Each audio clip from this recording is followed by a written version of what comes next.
John Wagaba nuwatorinwe nka president omusya okwebembera Lions Speciality Club of Sheema kandi ebi bikorirwa hari Ankole Western University Resource Center omuri Sheema.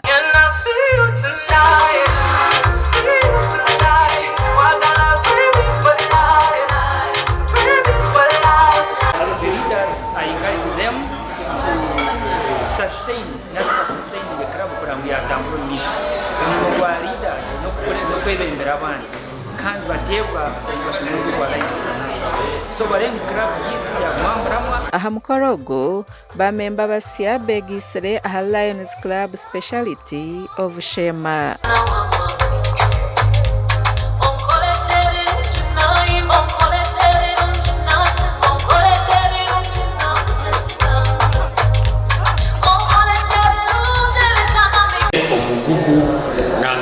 Omwete ogwokureberera abantu abakuzire mutereze kitinisa abantu abakuzire ahabo kubihangeri nebito muntu tujaguzamu nebitujaraniremo bakatandukwa abantu abo bakiro bato basacrificing amagara gabo esente zabo amaka gabo bakora.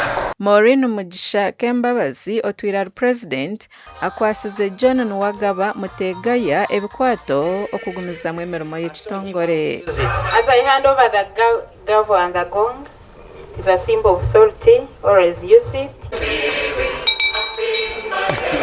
Yeah, congratulations. And endeavor to offer voluntary service cheerfully, then establishing of other Rios clubs in our schools. We are looking forward to having a club in Ngano High School and other schools. To achieve this vision, our club will focus on 3 key priorities. 1, caring for our elderly with special emphasis on visual impairment and chronic diseases.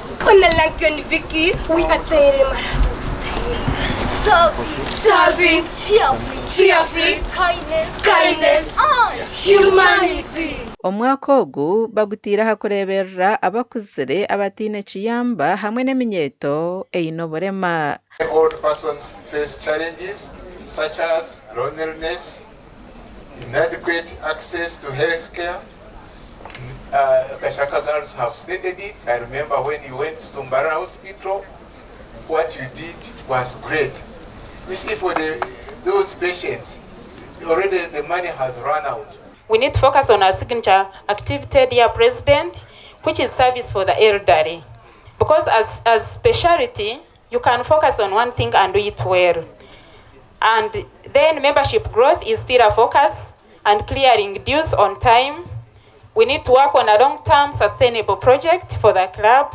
Lions Speciality Club omunsi yona ekatandukwa Melvin Jones kuruga muri Chicago, America omwaka gwa 1917 kandi obwa hati cyasya ba member miliyoni 1.40 omu mahanga 200.